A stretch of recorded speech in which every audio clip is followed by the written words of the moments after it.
Assalamu alaikum wa rahmatullahi wa barakatuh, everyone. Welcome to day 3 of the Halal InvestFest, the festival that we've invented.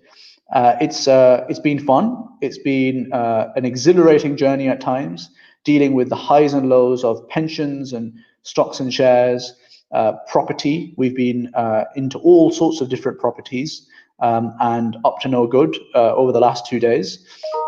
Inshallah, today we're going to be talking about what is probably Mohsin and my favorite topic, which is alternative investments.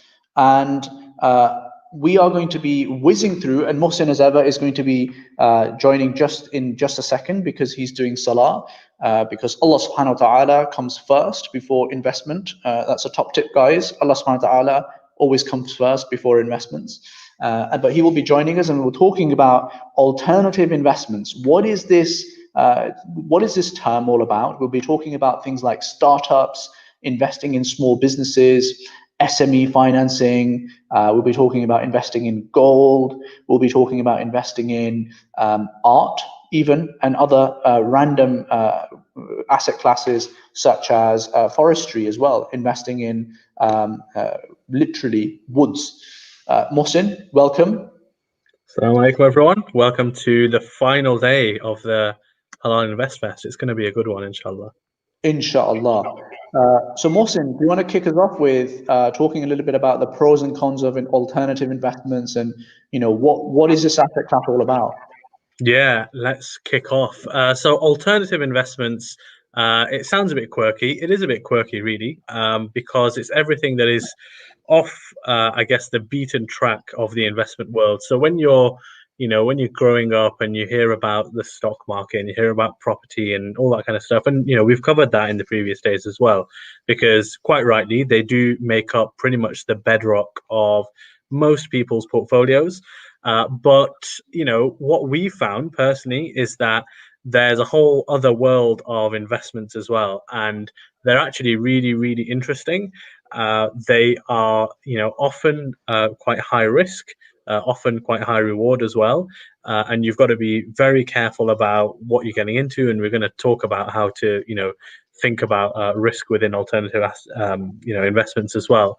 But it is a fascinating world because although we've preached for the last 2 days by saying that investment should be boring, there is a part of your portfolio where you can afford to have a bit of fun, should we say. And it's also some of this stuff, a lot of it is about impact as well, and actually thinking about where your money is actually going to have a difference in the world. And we'll talk inshallah in depth about this as far as we can in the next hour or so.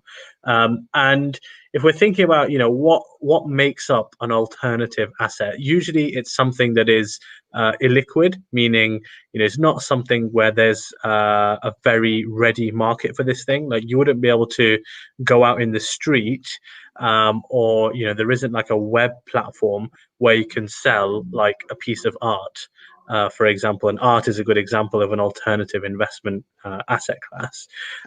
Anything else to add, Ibrahim?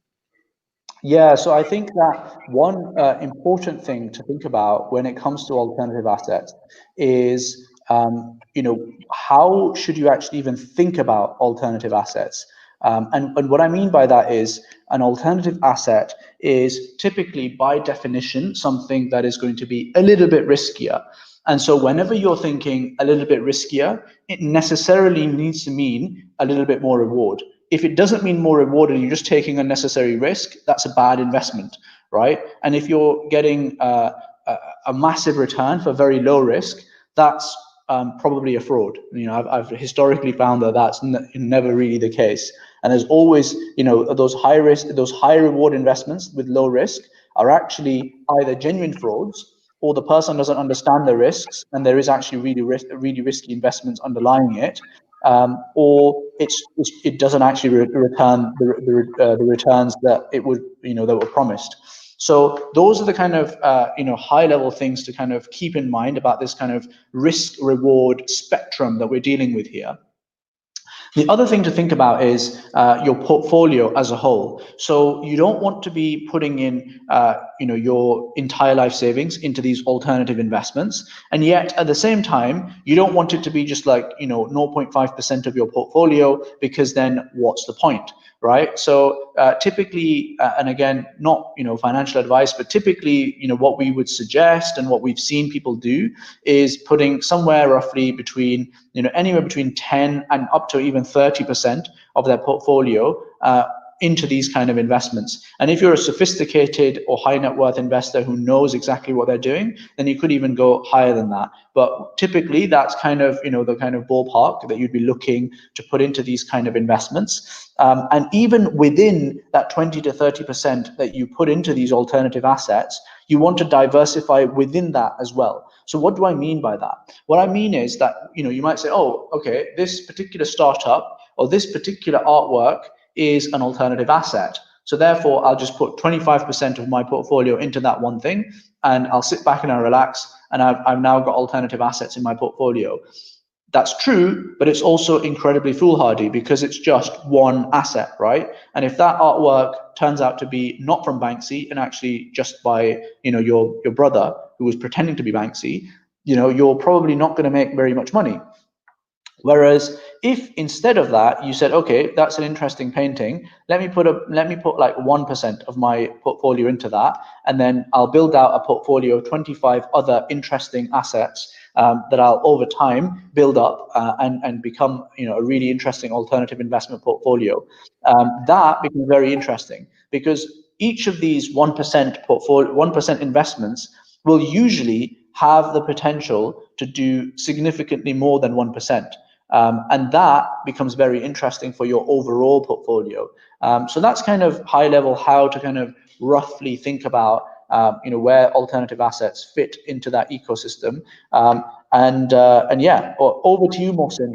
Do you want to maybe talk about at this point some of our personal experiences with these alternative assets? Yeah, let's have a chat about that. We've, I think subconsciously, art must be on our mind because we've talked about paintings a few times. But alternative assets and alternative investments are not just art. There's lots of things. And by the way, one other extra thing to add in there is that we, as Muslims, we're quite a funny bunch, because I've seen people who, on one end of the spectrum, they'll never invest in anything except maybe like gold or like maybe a bit of property. And then there's like another end of the spectrum where they'll stick it in like I don't know, something in like Outer Mongolia, just like something completely random. And I think what we're trying to advocate is that middle ground where you've got like a really sensible balance of the kind of the mainstream investments, obviously ones that are Sharia compliant, and a portfolio that basically represents how the wealthy people invest in the world, right? And we're on that kind of mission to help educate. And we all know someone who's lost money in like Dubai or somewhere through some scam property, whatever it might be. So that's just something to bear in mind when when you're talking to people about investments as well. So let's talk about mine and Ibrahim's personal experiences with alternative investments, and I want to talk about two things. Number one is startups, because we've got a very alhamdulillah active startup investing network, and number two, I want to talk about really small private businesses, which I'll come on to as well. So startups are, and there's a whole, like, this is not enough time to talk about startups. Like, we could talk for days about this stuff, and in fact we have got a whole other course coming out on startups as well, with a whole load of experts, but that's by the by. Startups in a nutshell are, you should be thinking about companies like Airbnb, PayPal, companies like that. They're what we call startups. So typically companies that start out of a bedroom or a garage, they're usually tech based, and they have the potential to be very, very big very, very quickly, and to absolutely smash it in a big, big way. And because they rely on technology, so they're not producing a physical good, they can scale in that way, in a very, very big way globally, and that's where you get the massive valuations that sometimes come with startups as well. And Ibrahim and I, we started getting interested in startups. When would it have been, Ibrahim? About, what are we now? 2020? About 3 years ago, 4 years ago? Yeah, I think 2 or 3 years ago. Yeah, about 2, 3 years ago, we started getting interested in startups, and at the time we were both corporate lawyers, and we were doing very, very small investments into some of these deals, and we realized that the best and most interesting deals were like completely shackled away, like totally offline, very much depended on who you know, and just naturally, alhamdulillah, we just snowballed our way through, built up a decent network, and we started getting some interesting deals, and we would put in a small amount, and the only way we were allowed to invest a small amount is because we'd talk to some high net worth contacts who'd put in a significant ticket, and we would kind of hop on the back of their ticket, because we'd never be allowed in with our small investment amount, and in that way we started snowballing. And then that blossomed, and we grew into what is now known as IFG.VC, which is our angel syndicate, where we've got a collection of investors like me and you, who have relatively small-ish ticket sizes, usually around £2,500-5,000 per investment. But it's a great way for people to get investment exposure into startups. And so, alhamdulillah, we are now at the point where we get really, alhamdulillah, fantastic deal flow. We've invested alongside people like Serena Williams and a whole bunch of tier one London VC firms. So yeah, alhamdulillah, that's really, really exciting stuff, and I'm sure Ibrahim, you can expand on some of this startup stuff as well.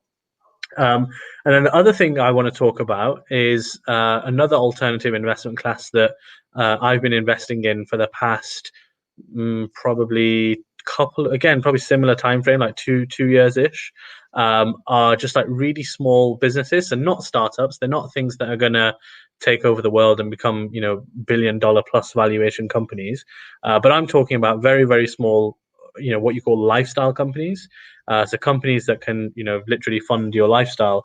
And the reason I got into them was because when we had our first child, my missus, who was a teacher, she didn't really fancy going back to work, and at the same time she wanted that kind of financial independence and a bit of something to do, etc.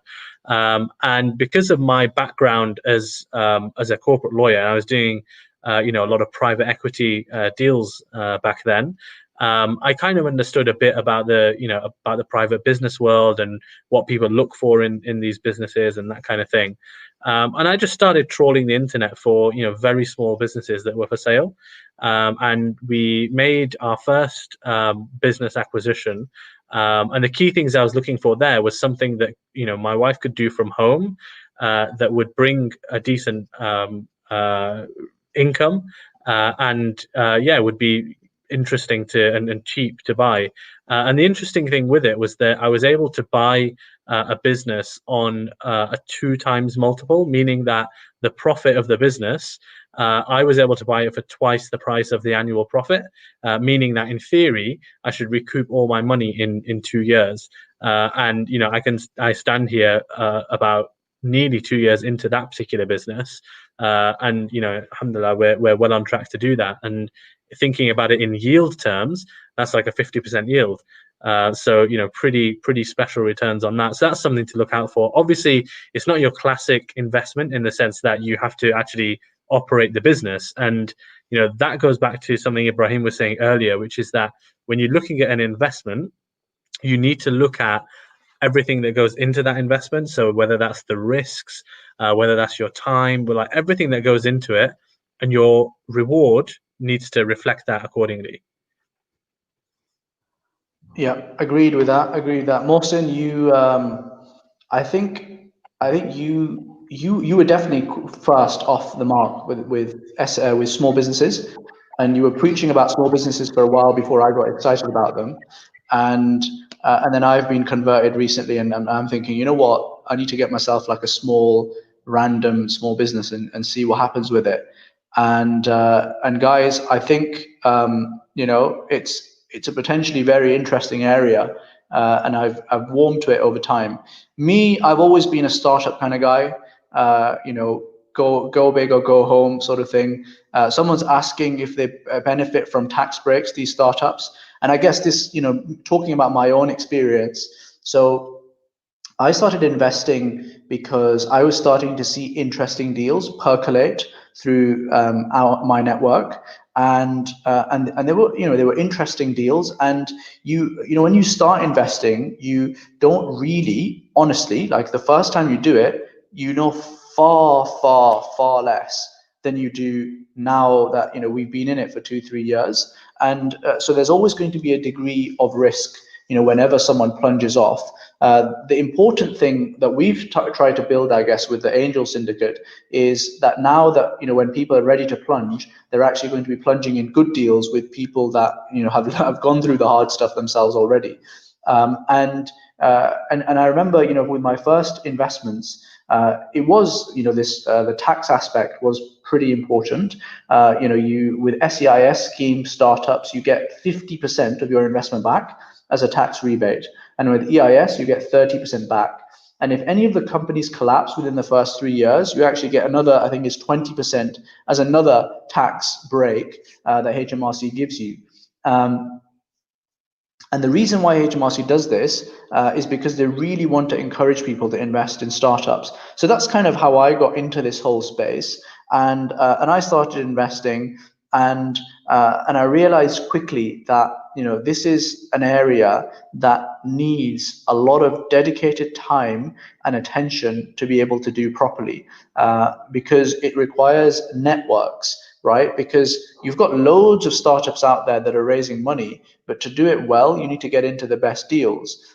Because if I can show you a graph of what the returns are like, about 5% of money at the top funds resulted in 60% of the returns for those funds. So it's basically a game of trying to pick the big winners, because with startups you're either going to fail miserably or you're going to hit it out of the park. And if you are, if you're kind of going in for this kind of business, this kind of investment strategy, then you need to have a portfolio, and you want to have a portfolio of as many really solid companies that have that potential to become a multi-billion-pound company. So that's kind of how we started. In terms of the other aspect of this whole alternative assets spectrum, what I really think that ultimately why I do this is because of the impact that this has. And Gordos is another fantastic company out there. And by the way, the link to IFG.vc, Gordos, and all of the other ones that I mentioned is in the description to this video below, so you can check them out there and actually get involved there as well. The impact for us is such an important part of why we do IFG. We quit our day jobs as corporate lawyers and did this at the age of 29, when you're just starting to actually, get somewhere in your career. And we did this because we see that there is, if we can be the enabling force that allows lots and lots of Muslim founders to be able to create the next big thing, then we have such a big impact on the wider Muslim community, not in the UK, not just in the UK, but also globally. Like imagine if we have the next Google or Amazon or Netflix, but with Muslim founders. And that is possible. It just needs someone to put the money behind certain founders, create an ecosystem so that more founders emerge, and then create that network so that they support each other. And so that's kind of what we're doing with the Angel Syndicate. But also, importantly, ordinary businesses like pharmacies, dentists, shops on the corner, everyday shops that aren't necessarily startups where they're going to become a massive company, but they're also, a very legitimate, solid business that needs the, Islamic financing to be able to grow. They also need to be catered for, and I think there's catering for that. And so, a lot of kudos to them. And they're just starting out, so I think they need all of us to support them. But I think the value of this kind of dual-pronged approach of venture investing to kind of go for those big winners, but also the bread and butter stuff, and to go for the everyday shops, everyday businesses that we've got out there, and supporting both of them is the dual-pronged approach is so impactful. And for me, I think that when I invest in these kind of businesses, I don't ultimately care too much if I make a loss, because I know that for a start, I know that I've got this investment strategy, this portfolio, so I would overall hope to make inshallah a decent amount of money out of it. But more importantly, because I know that this money has actually gone into something that's deeply impactful, and it's more than just a stock price going up or down, and it's more than just a property that goes up in price and gives you a rent. It's going to materially impact the position of a Muslim and Muslim Ummah in the future. So that's kind of my deeply probably impassioned view of why we do what we do at IFG, but also why I invest in startups. Mohsin, should we talk about what things people can actually invest in? And guys, we are seeing your questions, and we will be dealing with them either going along or at the end as well. Yeah, let's talk about what stuff there is. So we've just, I guess, through the course of what we've discussed so far, we've talked about art, just subconsciously, I think, and art is definitely one of those things. I admittedly don't know that much about art. I know that it's an interesting store of value in the sense that you could pick up some art, you could display it in your house, even look after it nicely. And I think in many ways, if there are any like art experts in the I can see Hanzala's back in the comments. Oh my god. He's on it. But if there are any art experts, feel free to comment away. But as I understand it, it's all about finding. It's a bit like investing in startups. It's about finding the next big person and the next big artist. And if you can pick up their artwork early doors, then you're onto something quite interesting. Other stuff, as we mentioned, startups is a very well-known alternative investment. SME finance, which Ibrahim mentioned recently, has been made a lot more accessible through things like Qardus. But also don't discount just your own network with alternative investments. You've got to strike a very, very fine balance between the risk element of it. But it's very possible that you've got people in your network who, I don't know, they run a successful business themselves, and you've known them for years, and you know them to be upright and upstanding and good business people, and you can do your own due diligence about the company. They might need some financing, and you can structure that in a Sharia compliant way, and that can be a perfectly legitimate investment for you as well, provided you've got all the kind of fail safes around you. Other stuff can include forestry even. So we recently came across a fund that invests in forestry across the UK, right, Ibrahim? Is it in the UK? Yeah. Yeah. And albeit, it's a high ticket to get into that fund, it just shows that, there is this potential of investing in things that are seemingly as random as that, with some pretty interesting returns as well. And we'll touch on a bit later on about like the dangers of these things. But have you got anything else to add, Ibrahim? Yeah. So I guess the other one to mention is gold. I don't think we mentioned gold yet, have we? No. Gold is a nice alternative investment as well. Is obviously very, very safe relative to all the other ones we're talking about. And with gold, you've got a whole range of different options to invest into gold, and I think one of them is listed below, which is minted, which allows you to just set a direct debit and just buy small amounts of gold directly. And there are others on our website as well that you can check out. The way that I would approach gold is, me personally, I don't know how excited I can get about gold, because after what I said before about this impact business, gold is not fundamentally not going to add value to the world. a bar of gold in 2010 is going to be a bar of gold in 2020 and 2030.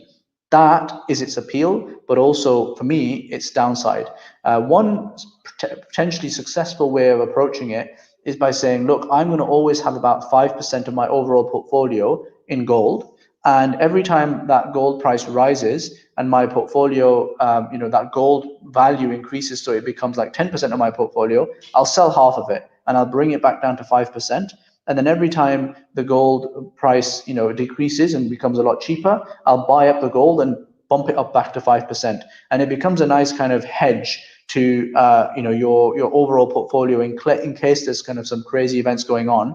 That can be an interesting way of dealing with it. I guess the other thing to talk about here is, Mohsin, we've definitely touched upon SME financing, but in terms of where it fits into the ecosystem, why I find it really fascinating is because SME financing via people like Gordos gives you a fixed income return. And it's a fairly high yield return as well, something like 10, 12% at times or more that you can get by investing in a pharmacy, for example, where the pharmacy has been loaned using a Sharia compliant loan, X amount of money, and it has to pay you that back over the course of 12 to 18 months or 24 months. Now, that is very interesting for a Muslim community in the investment space that has historically been starved of fixed yield returns, especially high yield fixed income returns. That's really interesting. Now, of course, with all of this stuff, it should come with a health warning that, you could potentially lose, your money, some, if not all of it. It is relatively unlikely, of course, if it's if it's a credit-worthy pharmacy or something like that. But of course, you need to kind of keep that in mind, and accordingly, you should allocate, a set amount of your money from that alternative investment pot that you have to these kind of investments. You shouldn't be putting in your life savings into any of these things that we're talking about today. So that's the SME side of things. I think it probably makes sense to talk a little bit about startups and the startup, the approach to building a portfolio in a startup as well. So if you're going to invest in one startup, then that's just foolhardy, and it's not a sensible approach to take at all. And the reason why is because about 60 to 70% of startups fail, and about 30% of them will succeed, and some are like a small percentage of them, maybe 10% or 5%, will succeed massively, right? And if you are, if you're building up a portfolio of 25 startups or so, then you're probably looking at about a 60 to 70% chance of hitting upon one of those big out of the park winners. But if you increase that to something like 50 companies in your portfolio, you increase that chance to near enough certain that you'll hit upon at least one. So the key thing that you should keep in mind when investing in startups is having that portfolio approach. That's the first thing. The second thing when you should be investing is always make sure that you're investing in the best deals. And startup investing in this way is a bit like property, where the best deals you will never hear about if you are not in the business. You just will not have any idea that there's a property down the road in Harlow or wherever it is that you live, Old Trafford in Manchester, some like random plot. You have no idea about it because you're not in the business, and no one who is in the business knows about you, so they won't be sending that to you themselves anyway. And the best properties get snapped up off market. And the same applies with startups. The best startups, like, did you guys ever hear about Facebook when it was first fundraising, when Peter Thiel invested £500,000 into it? Probably not.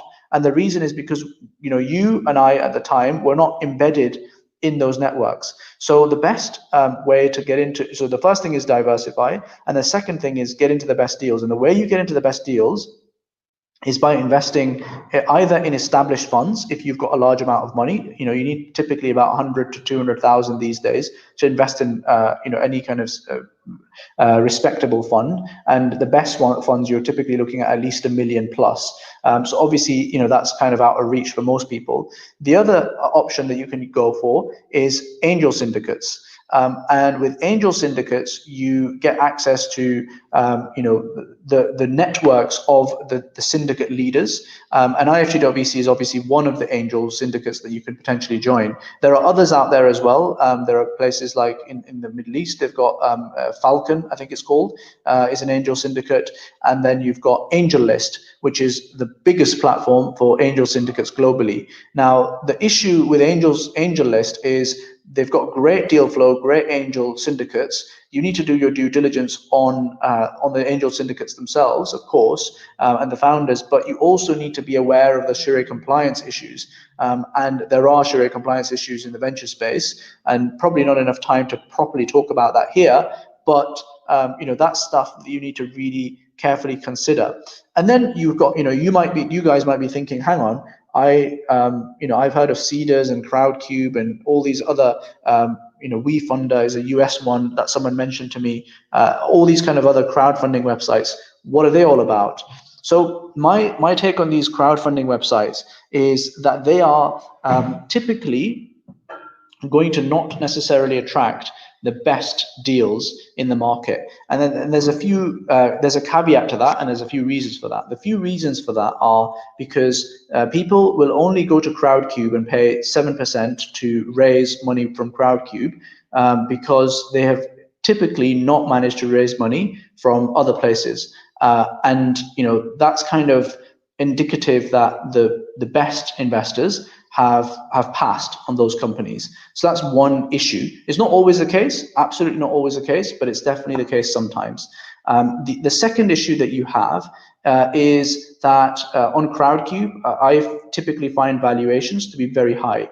And valuations are important relatively in startups because the difference between a 4 and 8 million valuation is if you get double your profits, or which is something to consider. The other downside is that no credible investor is leading that round or is kind of putting their money into that startup. Sometimes they do, but that's kind of something to bear in mind. The big caveat where Seeders and Crowdcube is very interesting, however, is wherever it's a retail-facing business. So when people like Monzo or Revolut and others raise a lot of money on places like Crowdcube and Seeders, they do that for a reason. They've already raised a whole ton of money in the background from elite angels and elite funds, and then they put out a small section of their raise to the crowd at a higher valuation than they've given everyone else, by the way, and then they get everyone excited about that fundraise, and they have a whole load of small champions across the UK who are now stakeholders in Monzo. That's why they do it, and of course, if you're investing in a company like that, then investing via Seeders and Crowdcube probably makes a lot of sense, and they're not bad companies if they're doing it for that reason. But then again, you probably want to be you'd rather invest in Monzo. I mean, obviously putting aside the Sharia compliance issues with Monzo, you'd rather invest in Monzo in a private round at a decent valuation than you would in a public round. And this is not a comment, by the way, on fintechs and banks and anything like that. That's a separate story of whether or not we would actually want to invest in Monzo. So I know I've kind of been monologuing here, so maybe Mohsin, I'll let you get a word in edgeways. No, it's been interesting. I mean, I think that obviously we've talked a lot about startups. I mean, one of the things that I think we should have a think about is with all this stuff. How we were talking about with startups, you kind of need to be in the know to get the best deals and stuff like that. In many ways, a lot of these alternative investments, they are kind of like that. Like, unless you can get access to a very reputable public platform where the quality of the deal is not scuppered by the fact that it's a public platform, then the truth is that to do it really, really, really well, you kind of need to just spend some time with it and invest not just your money, but also your time and your efforts in actually getting to understand it. Like, for example, when we started this webinar, one of the things I said is, I don't really understand art that well. That's why we're not talking extensively about something like art, because we just don't understand it well enough. But the thing with these things, and for those of you who are present on webinar 1 on Tuesday, I talked about this book called the Zulu Principle, and the Zulu Principle applies to a lot of these things as well, which is that if you spend like a little bit of time just researching some of these things, you'll probably know more than about 98, 99% of people when it comes to that particular field. And the more you start doing in terms of your research, like if you then get on the phone to someone who's invested in this stuff for 20 years and get their insights, you'll probably be in like the top 0.5% of people. And then once you actually start, doing some investments and putting some money on the line in these particular investment classes, you'll probably be one of the foremost people in the country, frankly, because the expertise level is so shallow in that particular investment field. So that's just something that is different and exciting in a way about alternative investments, which is that you can genuinely become very good at this stuff in a relatively short amount of time if you are willing to put in the effort. For sure. And then I think the other thing to perhaps mention at this point is overseas investments. So there's a bunch of quite interesting overseas investments. When I say overseas, I mean relative to the UK. There's a bunch of overseas investments that we came across. People like Ethis, which is doing property development in Malaysia and Indonesia. Indonesia primarily, but I think they're now setting up in Malaysia as well. Very interesting startup. The link is below. And then there's Smart Crowd, which is doing like kind of yielders, but in the Middle East, in Dubai, which is fascinating. Again, you get the reason why these are interesting is because you get exposure both to different asset classes, but also geographies as well. So if the UK is hit by an absolute landslide, for example, I don't know, something happens to the UK, likely it's not going to affect Indonesia, and likely it's not also going to affect the Middle East. So you want to diversify not just in asset class, but also geography as well. So do kind of keep that in mind as well. And then I guess we should mention the forestry fund. So this is a really interesting, and it's a fund that manages many billions of pounds, and they're a forestry fund, so they're not like the most exciting of people. So you probably never heard of them. But I found it intriguing and fascinating that they make something like, from memory, something like 10% or more returns per annum on wood. And it's obviously very high impact and very ethical. The only downside is because there's such a big fund, the minimum investment amount is 100K or 90 odd K. So that's kind of the slight downside. But if it floats your boat, and if I was someone who had about 500K or $1 million lying around, I'd probably put in 100K or so into something like that, just because it's so diverse, and also because it gives such a steady, solid return, which is often I was very, very surprised when I heard about it the first time I heard about it. Mohsin, at this point, should we dive into a little bit about what people should watch out for, and spend maybe 5 minutes on this, and then go on to do the big book prize winner announcement that we always do, and then finally we can take some Q&A. Yeah, sounds good. So things to watch out for, I'll whiz through it because I think to be honest, we have actually covered a lot of it just through what we've been talking about. Broadly speaking, I would say that one of the key things with alternative investments is that you need to be very, very careful about who you're doing these things with. So, I mentioned earlier that, you shouldn't discount, just investing in like a friend's business or something like that. But even then, you need to be like really, really serious about your due diligence. Like doing it with a friend or family member or someone like that, the advantage you've got is that you know them, and hopefully you're a good enough judge of character. But that doesn't mean that you shouldn't ask for their financials, various other details that you need to be absolutely objectively comfortable that it's a sensible investment for you.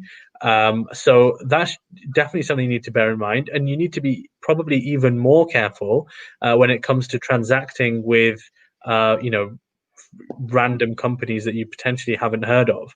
And with the thing with these alternative investments is that a lot of these areas are not necessarily regulated, so they don't have the close kind of purview that things like stocks and shares have. Like we couldn't just randomly open a brokerage website tomorrow and say, look, yeah, we'll invest in stocks for you, because that's very, very closely regulated by the FCA, and they'd come down on you like a ton of bricks.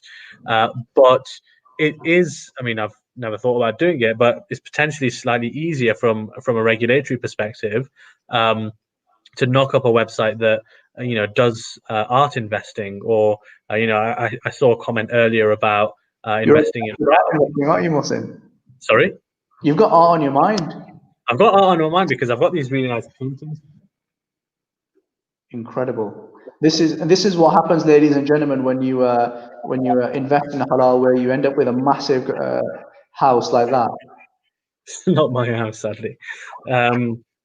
So what was I saying? Yeah, so I saw a comment earlier about rare cars, and that sounds like a fascinating investment class, but you just got to be super careful, and just do your due diligence on who are these people, who's this company, how long have they been going, what makes them special, what makes them get these interesting cars, or whatever it might be.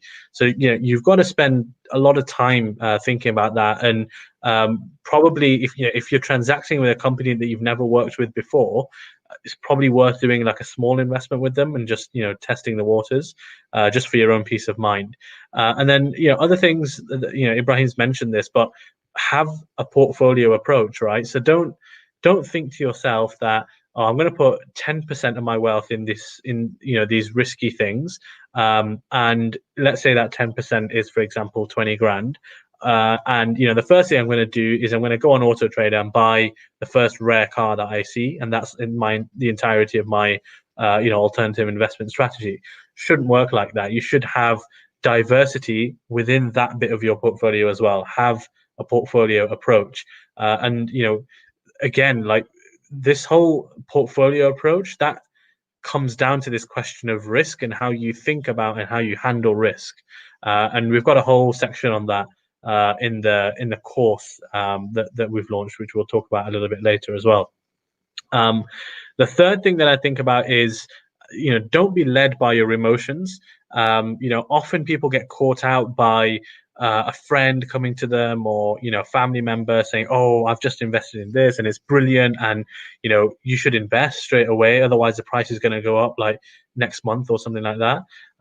You should always be careful of those red flags. Like if someone's trying to rush you into something or anything like that, should always be an immediate red flag for you. Not because they might be well intentioned, but often they're just repeating the rhetoric that kind of comes from the top. And then the last thing that I wanted to mention was, again, something we mentioned before, but just have a think about your impact as well. So the nice thing about alternative investments is that you can actually have an impact.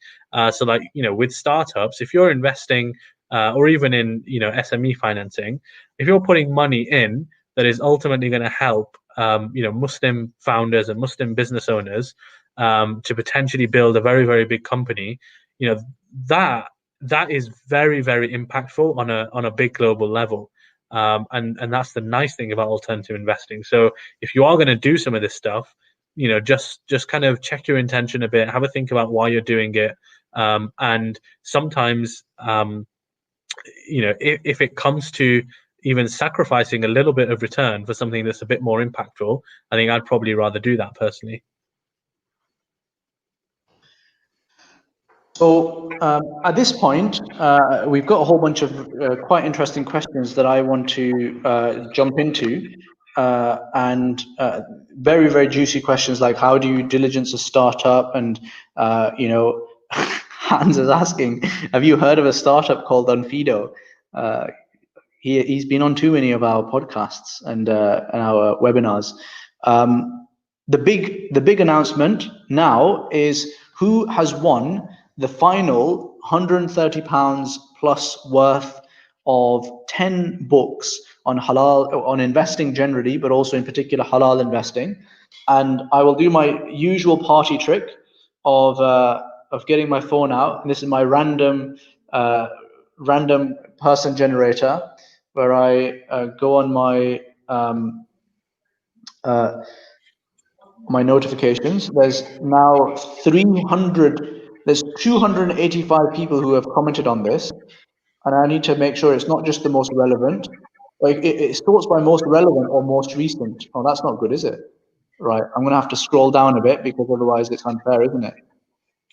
You should randomize that it's most relevant or most recent, shouldn't you?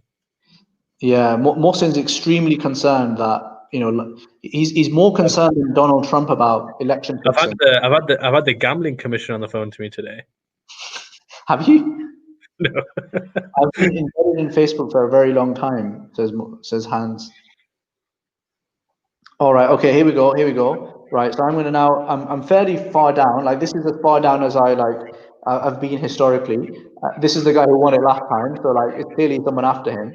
And I'm going to flip it upwards. How far, should I do it hard or soft? Go hard. Oh crap, what's happened there? That's the person. Who's the person? Muhammad M. It's Muhammad M, who is a country manager at MITI. Nice. Smashed it. Congratulations. Muhammad M, congratulations to you. I shall make a note of that somewhere. The thing is, these random draws have been good, but I've got to get the checkbook out soon, haven't I? What do you mean? To actually send them their prize. I know it was fun while it lasted, but now we actually have to send the books off. Yeah, it's all fun and games when you're on YouTube Live choosing a winner, but then when you're actually adding to basket, it's going to be an absolute nightmare. Alhamdulillah. No, we're only joking. It's a pleasure. Alhamdulillah. So yeah, Yusuf Brother, Muhammad M, and Tahir Deen are the three winners. They've done well for themselves, these lads. And yeah, alhamdulillah, it's great to have you guys participating. So now we come to a quick announcement for our Halal Investing for Busy Professionals course, which for anyone who's been following the last 2 days will have heard about already, and then we'll turn to the question and answer session. So the Halal Investing for Busy Professionals course, for those of you who don't know what it is our flagship course that has been taken by many, many hundreds of people.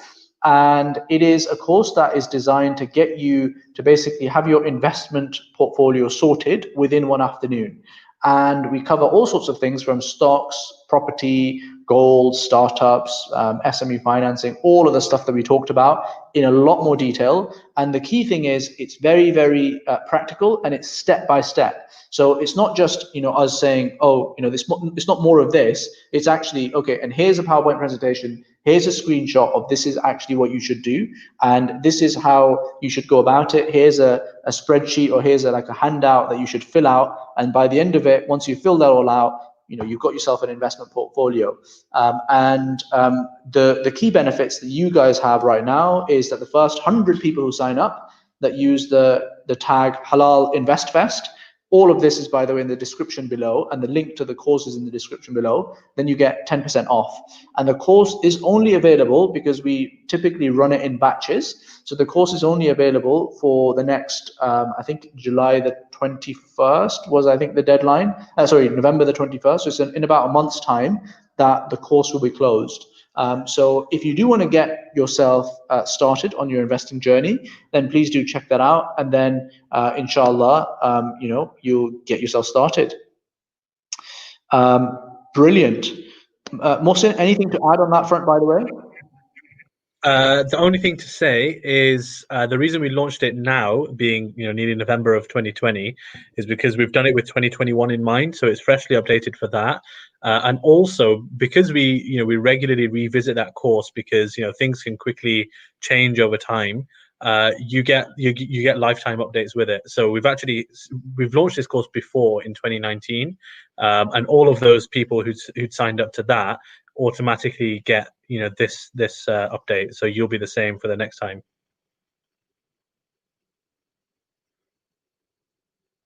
Oh, sorry, I realized I was on mute. Now let's dive into the question and answer session. I think there's some very, very tasty questions in here. Let's go right to the top and take it from the top, inshallah. Let's hope it's better than your random allocation, at least. The first question is, guys, if Mohsin dyed his beard, what color could he go for? And That's why I was having a lot of fun when I was on mute, by the way. Tahir has said, go for the ginger type look after applying Mendi. Maybe I should. Maybe I should. Maybe you should. Yep, they do. I think we've answered that one. Oh, interesting. Here's a good one. Mohsin, you want to take this? Do you have any tips on gathering the capital needed to invest in the first place? Well, it's the $64 million question, isn't it? How do you get enough money to actually invest? If you're a fresh graduate, hopefully you've got yourself a job. Have a think about other ways that you can get spare capital. Like the thing that you've got in your favor right now is time. So do you have any other things that you can do? Ideally, you want to be doing things in your spare time that are high in demand. So a good example of that is stuff like coding, making websites if you're any good at that kind of thing. And you can easily pick up some evening and weekend work, tutoring, that kind of thing. It might sound like relatively small money, but it does quickly add up. So yeah. Great. If you were a complete beginner and a fresh graduate with 1,400 saved specifically for investing, how would you invest it? I would invest that firstly in quite a lot of reading, and then I would just probably do like not deliberately silly stuff, but just like have a go and basically write off that 1,400 quid, because there's no point doing safe stuff with that. It's not going to get you rich. But the knowledge that you gain from your learning and your mistakes early doors, I think will give you a very, very big return in the future. Definitely. And I guess the other way to do it is just buy the course and learn from our mistakes. Smash the like button. I mean, Manama, man, you're on it. The other thing, before Mara has a go at me, is guys, you have to get on the forum.islamicfinanceguru.com, which is where you can hang out after this chat. You might be like, at the end of this chat, you might be like, oh my God, that was incredible. I was hanging out with these really cool people who cared about halal investing, and I want to continue chatting more about this stuff. And share tips on tax efficiency and pensions and all this sort of thing, or whatever other stuff that you want to talk about. Well, worry no more, because you can do that on our forum, which is the home of halal investment banter. I've got a quibble. Why do you always put HTTP?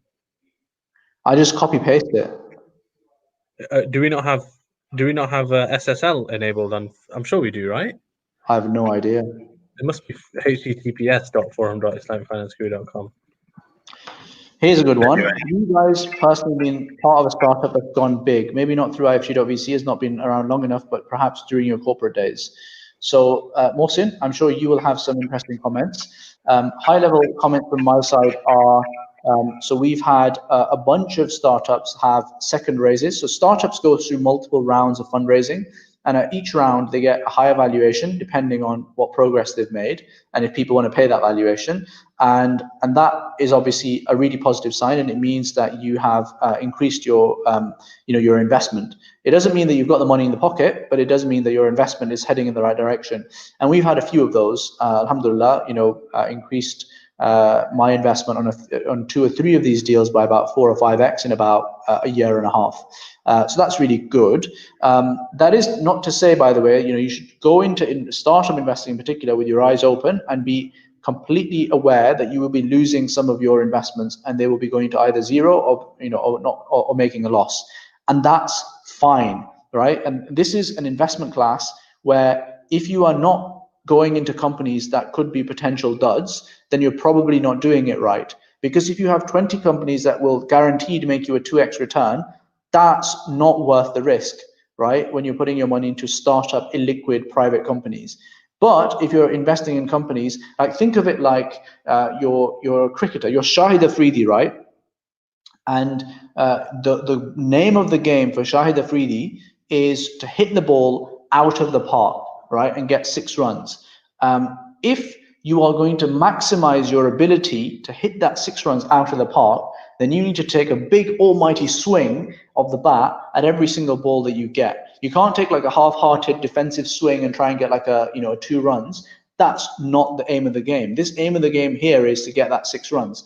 And so you need to take those wholehearted swings at those potential startups that could be out of the park winners, but also could be complete flops. And you're hoping that at least, if you have 20 or 30 swings at that 6 runs, at least 2 or 3 times, you'll smash it out of the park.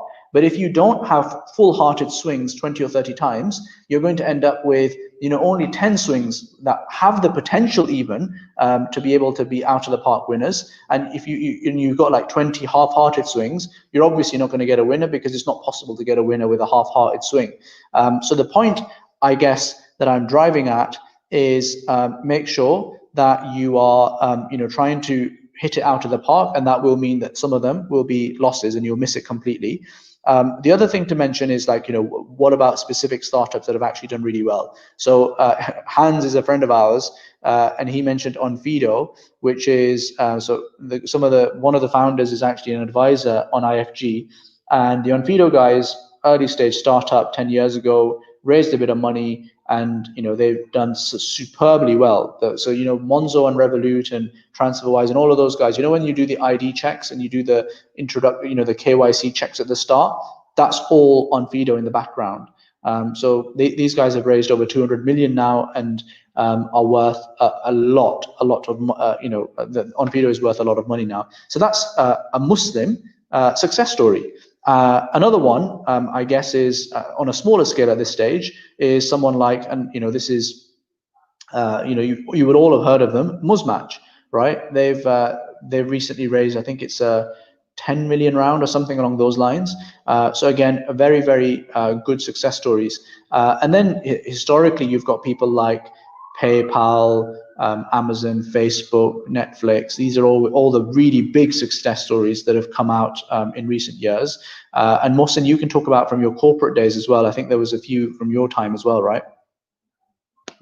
So I worked on a few interesting ones. Two that I'll mention really quickly.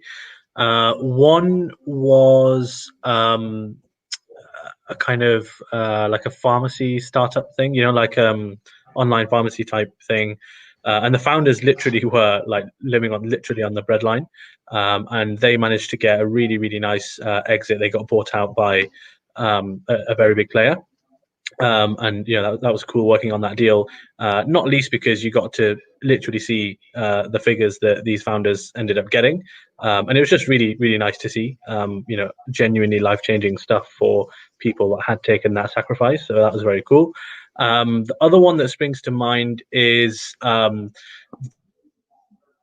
story, like a random this guy was making like software, and he met a pilot in a pub, and he was looking quite down one day, and the pilot kind of they just get talking, and he's like, yeah, I'm a bit down because like this bit of software that I made is like a complete flop, and I don't really know what I'm going to do next. And they got talking about this software that this guy had developed, and the pilot said, like, if you did that but specifically for like airline servicing, that would I think that would do really well.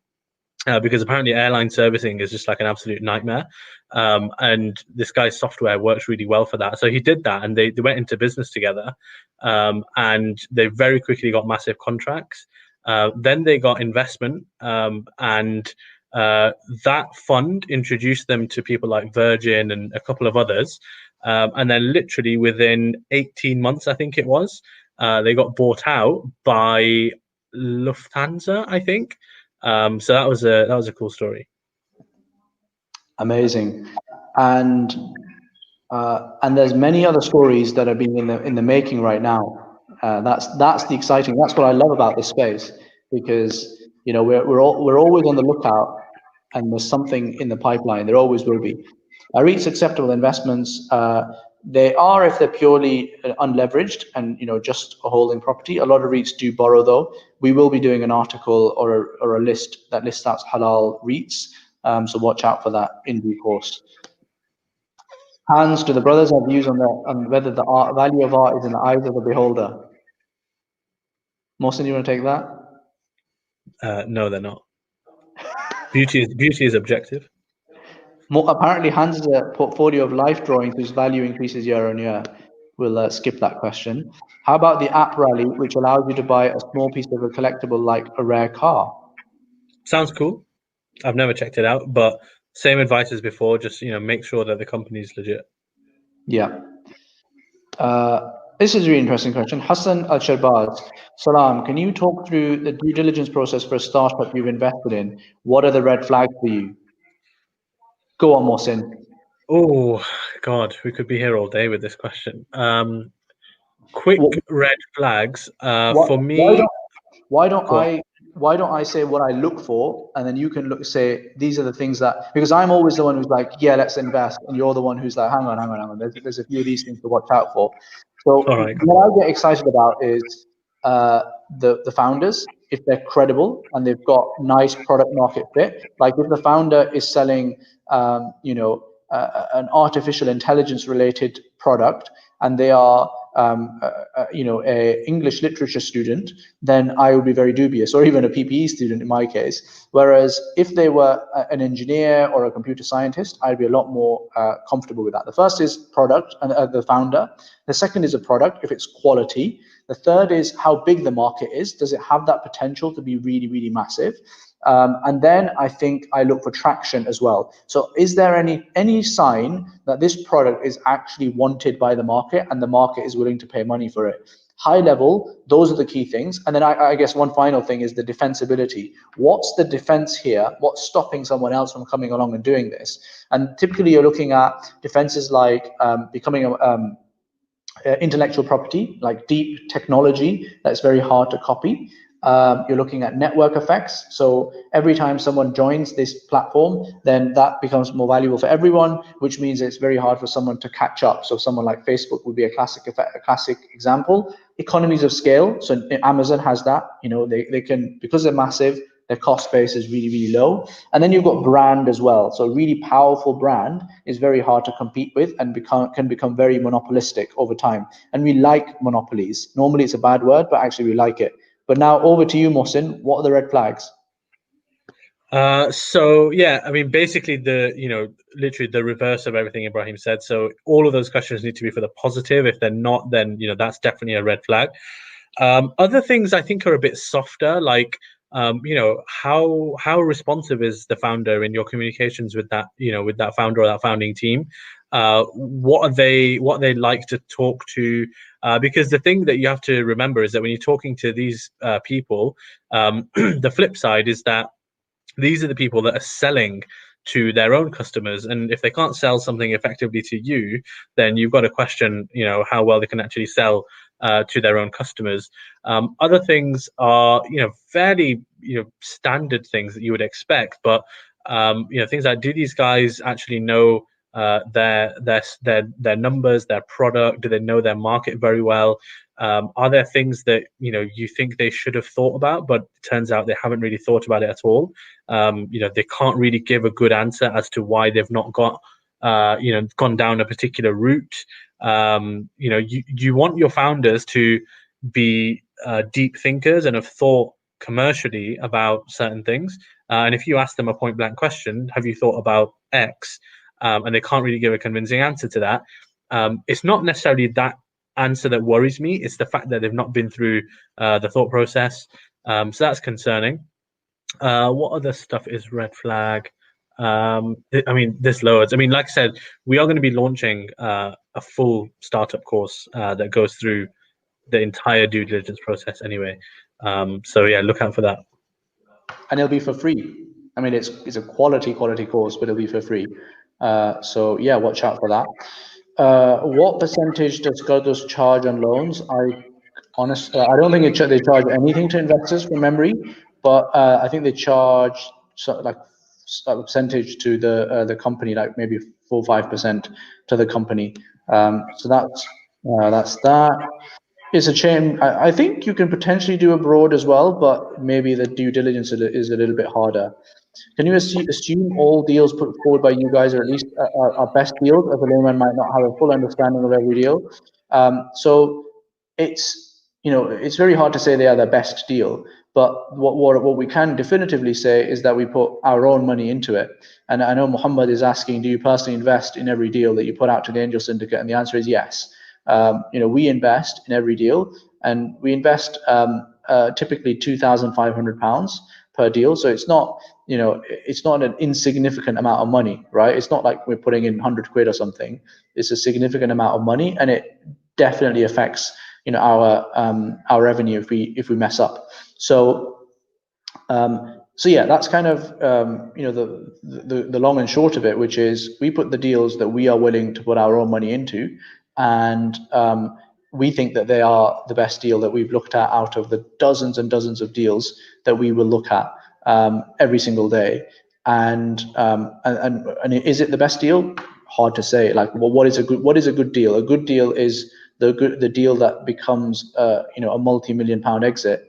Hard to say, because we know that even with the best of picking ability, we're probably wrong about 60-70% of the time.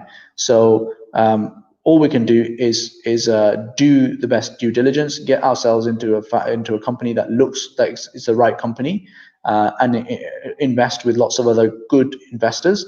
And after that, it's up to chance, and it's up to Qadr Allah, really. Mohsin, do you want to take this one? Yeah, is it not more risky to invest abroad unless you have close links there and can keep close tabs on things? Some people I know have lost money with land abroad due to price drop. It's definitely true that you want to be comfortable with the jurisdiction that you're investing in. My approach, and this is not advice, but it's just how I would approach it. If I could find a company that if I could do my due diligence into that company, and I know that they have got good operations out in that jurisdiction where they're operating, then I would be happy to invest in in things that company is doing.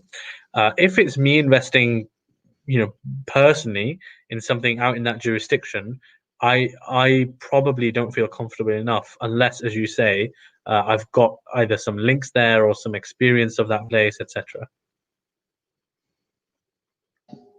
Makes sense. What about crypto?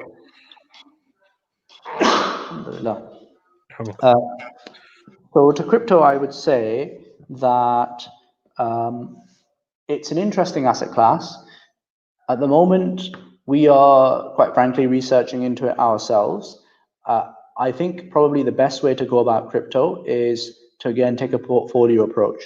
Like, if you can get some kind of basket of, if you can get a fund that just invests in a basket of these things, that could be quite interesting, because something might well take off, but it's very hard for an outsider to be able to judge that, because you can sense that, okay, blockchain, crypto, it's a hot area, something is going to click, but do you have enough deep expertise to pick the winner? Probably not. In that case, build a portfolio.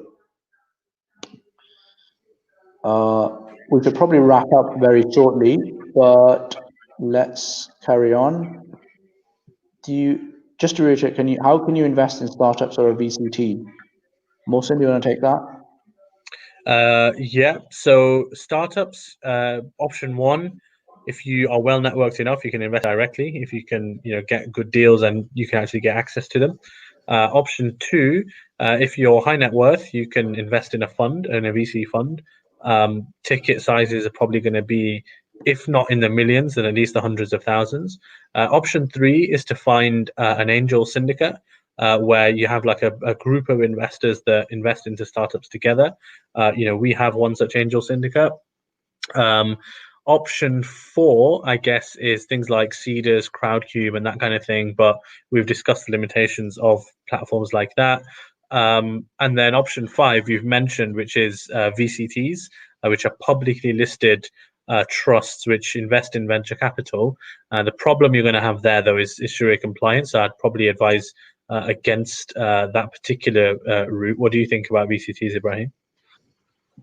Yeah, I think I would agree with that.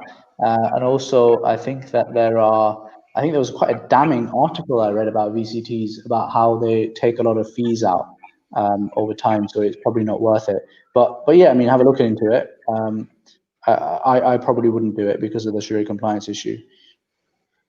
Do you invest the same amount of your own money in syndicate startups, or is it variable? The same amount, because it's not like we don't bring a deal to the market that is not high conviction.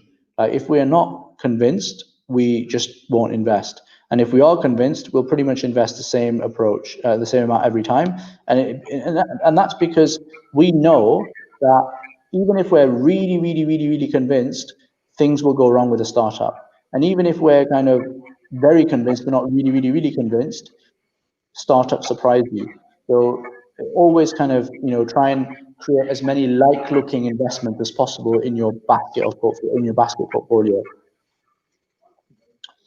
Mohsin, do you want to take this one? Yeah, do you provide support to startups in terms of getting correct setup and getting staff, etc.? We do actually. This is not something that it's not something that we kind of like. It's not like a service, but it's we are founders ourselves, we're operators ourselves because we run IFG. And one of the things that our portfolio companies consistently tell us is that they love that they can WhatsApp us and ask like a random operational question. We've got like various groups going on with different startups that we've invested in, and they'll regularly just chuck questions at us, whether it's tax related, accounting related, staff related, whatever it might be. So yeah, we definitely do help them out.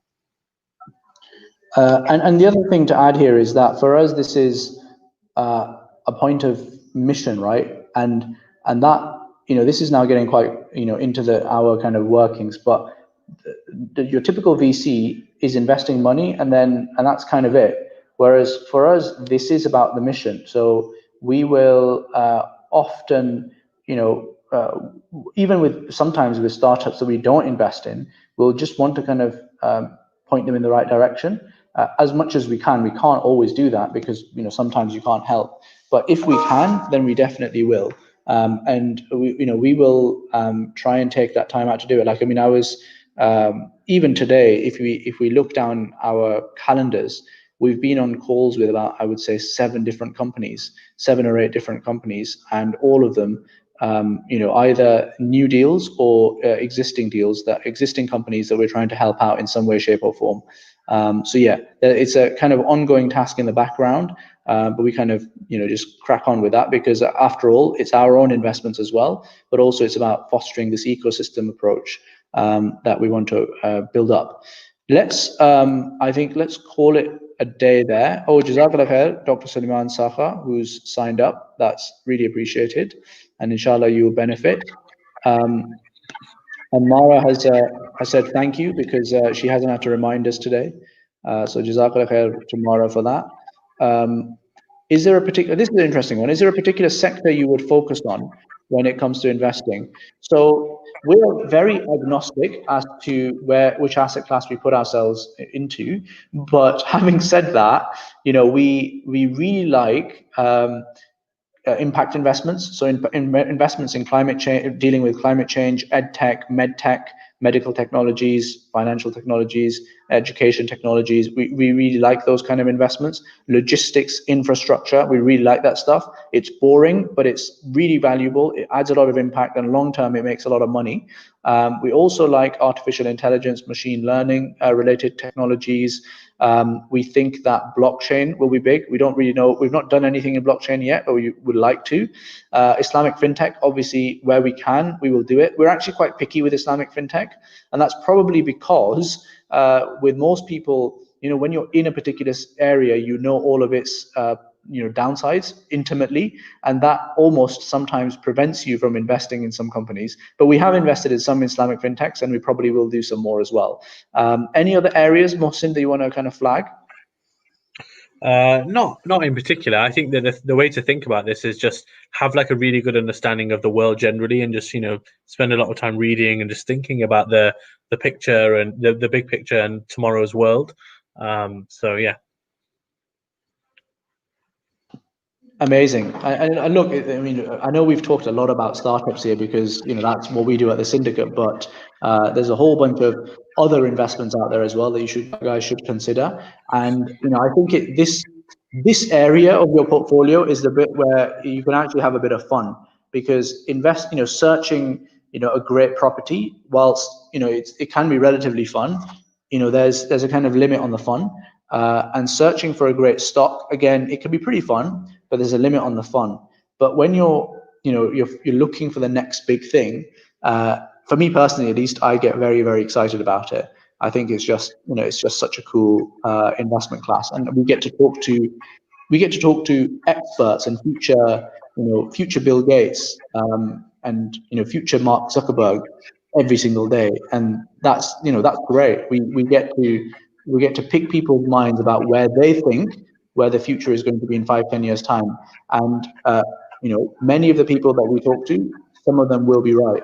So it's great. I enjoy it personally. Our man is asking, at what point do you think you should hire a financial advisor or a particular level of earning, savings or age? I'd say typically over 100,000, it makes financial sense to look at a financial advisor. But under that, it normally is uncommercial because they will charge like a fixed rate of maybe like £1,000 or more. And because of that, if you only have £5,000 to invest, you can't spend 20% of that in advisory fees. So you're probably looking at about 100K plus before it makes sense. Great, guys. Let's call it a day. It's been an absolute pleasure and an honor to have you guys on here on the Halal Invest Fest. Actually, I've got an interesting question for you guys while I've still got you. Has this been at least somewhat useful? And should we have like more regular live sessions like this, on different topics? Maybe like every week or 2 weeks, every month or something like that. Is it like, has this been useful? If so, then just let me know in the comments, and we can potentially carry on doing something like this in the future, inshallah, as well. And if it hasn't, then also let us know. We don't mind, and inshallah, we can not do anything like that in the future. Brilliant. Okay, so people have found it quite useful. Great. Well, let's leave it with us, and inshallah we'll maybe do some like regular hangouts where people can just even maybe some of you guys could come in live into these calls with your video and actually ask your question, or maybe even unpack your own portfolio or your own issues around investment. Then and we could do that live. That could be pretty interesting as well. Great. Well, again, Jazakallah khair to everyone. It's been an absolute pleasure. Until next time, Assalamu alaikum wa rahmatullahi wa barakatuh. Assalamu alaikum, everyone.